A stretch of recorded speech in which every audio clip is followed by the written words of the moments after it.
Steve Urquhart, Global Ambassador for the University of Utah and former Utah State Legislator. Thank you so much for being part of Three Questions. Thanks for having me. Good to be here. Now, you used to be on the news all the time talking about various legislation. You stepped down from the legislature last year. What are you doing now? I'm working at the University of Utah as Global Ambassador, and so that means that I'm looking for opportunities for faculty and students throughout the world. What does that mean? Define opportunity. What are you talking about? So we're a research institution, so we're obviously looking for research opportunities for faculty that students can be involved in. We have a campus in South Korea, a campus in Ghana, and so that's a hub for a lot of our international activities. Do you like what you're doing now? Oh, I love it. It's fantastic. What's the best part about what you're doing now? The best part, which I hoped it would be, is working with the bright faculty and students at the U. It's pretty incredible to be surrounded by that level of genius. Well, I'm sure you fit right in. At times, there's no doubt who the dumbest person in the room is, but they're pretty generous to me. You recently posted 2 posts on Facebook talking about the LDS Church and its tactics in lobbying the Utah legislature. And you complained that they don't come in the front door like all the other lobbyists. What exactly do you mean by that? Yeah, so John Cannon recently was appointed, or is in the process of being appointed, to run the Office of Legislative Research and General Counsel. And so there was concerns that John was the head lobbyist for the Mormon Church. And so I was responding to those concerns saying, yes, I do have issues with how the Mormon Church lobbies the legislature. I do not have concerns about John Cannon because he's such a quality person. So the concerns with the Mormon Church are that every other entity, every other individual, they have to walk through the front door. And there's an open process. They can work hard to kill a bill. They can work hard to pass a bill. But you know what's going on, and you can fight openly with that entity or against that entity, and that allows other people to see what's going on and participate in some way. And so the Mormon Church, they don't play that way. They are able to whisper into the ears of a few members of Republican leadership, and then bills magically go through without objection, or they magically die, and there's not a lot of talk about it. And so that's not great democratic process, but then that also creates a lot of unnecessary division in society. And so you see a lot of that, especially in Salt Lake City, where the Mormon Church, I think it does a lot of great things.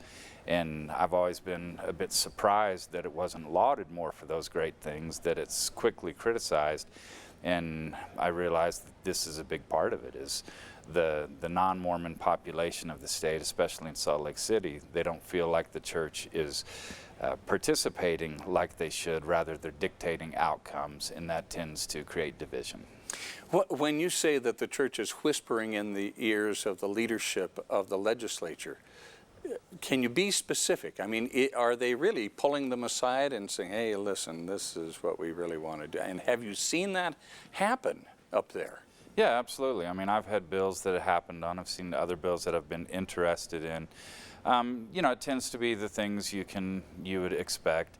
Any and all alcohol policy that has the church's fingerprints all over it, or typically it's drafted by the church and told this is what you will run, and it's to be run without amendments, and it just quietly goes through. And then, of course, anything to do with the LGBT community, marriage, those are typically the issues. Medical marijuana, something where you could say there's a heavy moral component, but obviously in all laws there's some degree of morality there. So is there ever a situation where the church will, as you say, come in through the front door, sit down at the table and discuss on equal footing with all the other interests and lobbyists that come before the legislature? Not so much anymore, and that's a shame. You know, I was in the legislature for 16 years, and I remember how it used to be that way. Water policy, whatever it was, they would make themselves available to rank and file members and have honest, upfront discussions. And probably about 8-10 years ago, they stopped doing that. You know, and I think I get why. They get criticism that they're going to win, that they're going to control outcomes. But I think they would get less criticism if they actually still continue to do that, because they still control the outcome, they still win the battles they fight, but it just happens under the cover of darkness, and that tends to rankle people. Why isn't there more resistance to this form of lobbying on the part of leaders in the legislature? Well, I mean, obviously, all of Republican leadership, almost all, are members of the Mormon Church, and you know, I think that there is, sometimes we don't operate in the best interests of things we love. And so I always think that, I mean, I love the practice of law. No one has been more critical of the practice of law and the Bar Association's chokehold on justice than I've been, because I believe in justice. I want to make it available to more people, and through those open battles, we've made a lot of progress. Same with education. You know, I really have been critical about some things we're doing, but through those open debates and dialogues, we lead to progress. I think that by not wanting the church to be embarrassed by its political participation, I think that actually these activities are harming the church and harming the legislature. So I don't think that there's really ill intent there. It probably happens to some degree unknowingly, that, you know, and that's why I tried to point this out, is it is so different how the church handles the legislature versus any other entity, no matter how big and powerful they are. So maybe by bringing some awareness to this of leadership and the rank and file members, they will insist that the church walk through the front door. Utah's political landscape is somewhat unique in that one denomination dominates the culture. Mm-hmm. Based on what you have seen and experienced, is Utah a democracy or a theocracy? Oh, clearly a democracy. I try to state my cases strongly, succinctly, but fairly. We're nowhere close to being a theocracy, and so I don't want to give the impression that I believe that for a second, because, you know, obviously, just like I'm doing, people can say this is too much. Church, walk through the front door, handle things differently. And you take the non-discrimination bill I passed for sexual orientation, gender identity in the workplace and housing. That is something where the church worked on quietly killing it for years. And I put pressure on, people put pressure on to move it, and it did move. And willingly moved. You know, it's kind of one step forward, one step backwards, but it moved. And so that suggests that we are a democracy, but not all animals are equal. When you say that you put pressure on the church to stop killing the LGBT equality bill, what kind of pressure are you talking about? How can one state lawmaker pressure the LDS Church into changing its position 180 degrees on a piece of legislation? Yeah, so I ran the non-discrimination legislation for 2 years. Several people ran it before I did, and it would just quietly die. It wouldn't get a committee hearing, which is really wrong. I mean, that's the genius of Madison, is we push all of our divisions into the legislative bodies, and that's where we have the discussions. We don't explode out on the streets, we implode toward our legislative bodies. But that bill, it couldn't get a hearing. Even though it's a very controversial, important issue to society, people have strong opinions, it couldn't get a hearing. And so before the 2015 session, when members of the media would call me and say, hey, are you going to pass your non-discrimination bill? I would just flat out say, you're asking the wrong person. I have no control over it. The legislature has no control over it. The Mormon Church controls it. If they want it to pass and say something, it will pass. If they're silent and all of their past teachings, all of the whisperings going on, it won't even get a hearing. It won't go forward. And so the media, they were kind of surprised by that, but it was absolute truth. And so I was trying to force the church to, let's give a strong yes, a strong no. Again, come out from the shadows, walk through the front door. You're controlling the outcome. Where are you on this, yes or no? And so they did come out the second day of the legislature and said that they were in support of non-discrimination legislation, which I think it surprised itself a bit by doing that, because we still had a lot of haggling over what that meant, what the language was. But because they were at the table, because they walked through the front door, we had very lengthy, at times difficult discussions, but we got there. We reached the finish line in a transparent, open, and I think very successful way. You would think that the church's experience with this non-discrimination bill involving the LGBT population would indicate to them that coming through the front door, though difficult it might be, is certainly the best way to handle things. I remember very clearly the picture on the steps of inside the Capitol of the LDS Church representatives and the LGBT organizations and the legislative bodies and groups all represented there when that bill was signed.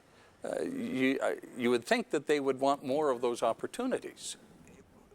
It was a fantastic experience. I mean, all of these groups coming together and locking arms to do this, and of course, in the committee meetings, late night meetings, there was a lot of disagreement. I mean, it really took a lot of work to get there, but yeah, we got there, and it was a huge triumph. And I'm not giving up hope. I think that there are leaders in the Mormon Church that do see the success of that. They remember it, they want more of that. It's not a monolith. We have to remember that it's directed by human beings. And I think that on some of these issues, especially LGBT issues, I think the leadership of the church is quite divided on which way they want to go on this. And those divisions are manifest by sometimes a step forward where it's through the front door, we're collaborating with different entities, and other times it's a step backwards. It's, you know, something that leaks on the internet, or something that is just done quickly and quietly. So I think it is a well-meaning institution, good individuals running it, and they're just a bit divided which way they want to go on that issue. In the last legislative session, the legislature passed 2 liquor bills, one having to do with the .05 DUI limit, the other with bringing down the Zion curtains, the so-called Zion curtains. Based on what your experience has been, and I know you weren't in the legislature this past session, but based on your experience and what you've heard, what role did the church play in the passage of those 2 bills? Yeah, so the .05, I don't think very much until it got over to the Senate. I think this is something that the .05 Representative Thurston did that and worked with an organization. It gained more traction than people might think, and I don't think that was probably the best move the state should have taken, but I'm okay with it, because to me that was legitimate legislative process. It's an experiment. Let's see how it goes. The other bill, the bill taking down the Zion curtain, that would have been a simple bill. Just let's take it down. It never made sense. It's an embarrassment to the state. It's harmful to economic development. But the church, they drafted it. They had to approve every single sentence, every single word. And so you didn't have, I mean, legislative process is an amazing problem-solving system. And it just didn't happen that here is the bill. You know, we will interact with some other folks, but the church is going to have veto authority on the language. So we ended up with a bill that it's really kind of a quiet disaster. I mean, the curtain came down in some restaurants. Some it's going to have to stay up because of the moat that was newly created. That will take up some seating, problems with the reservations. And now there's this thing where you cannot have a new restaurant within 250 feet of a church. No variances. There used to be variances. So this is going to present problems for a lot of cities. You have a church in a strip mall or some area, it goes in, you've lost a lot of economic development 250 feet around that. Mm. Section 4 of the Utah Constitution declares in part that there shall be no union of church or state, nor shall any church dominate the state or interfere with its functions. Is that section of the Utah Constitution being adequately observed? And if not, who's at fault? Well, let me answer the latter part of that. The legislature is at fault on this. I love the legislature. I think the legislature in our state does a great job. But in this one area, it has a blind spot. And really, when I'm writing about the church, I'm writing to my former colleagues, just saying, stop it. Make it walk through the front door. You'll be better, the state will be better, even the church will be better on this. Does it violate that provision of the Constitution? You know, it's a factual determination for a court. You look at the liquor reform bill. If there really were depositions about who drafted it, who approved all the language, what the process was, it would be, I think, profoundly embarrassing for the legislature and the church. It might be a coin toss how the church came down on that one. When you suggest that the church is writing this legislation, is that legal? Can the church write legislation, introduce it through a surrogate of some kind, and then have veto power over that bill through the entire legislative process? Is that legal? Well, I mean, a lot of entities, you know, be it the PTA, be it Education Association, be it realtors, they understand the laws very well that affect their industry, their interest. So quite often they will say, look, if you change these words, this would be great, here's why it will be great. And so quite often you have citizens, you have folks suggest changes to legislation. There's no problem with that. There's no problem when a representative goes back to that entity and says, look, here's where the conversations are going. They're suggesting that instead of and, this should be or. What do you think if we move this here? And that's all fine. So a lot of what the church does, it's fine. This is how things are done. The problem is when legislators, they completely defer to the church, where they turn off their own thinking and they won't let the bill, the subject, be open to the input of other legislators, other parties. Because that's why these things really end up in good places, is a lot of different people are participating. But if the legislator says, look, this is the language that the church wants, we're not going to mess with it, we're going to leave it as is, we're not going to open it up to criticism. They are that open in behind closed doors to say, this is what the church wants and we're not going to touch it? Yeah.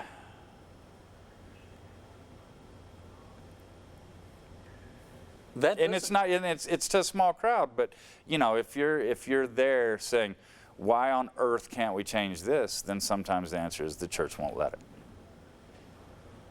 And you've seen this happen. Oh yeah, absolutely.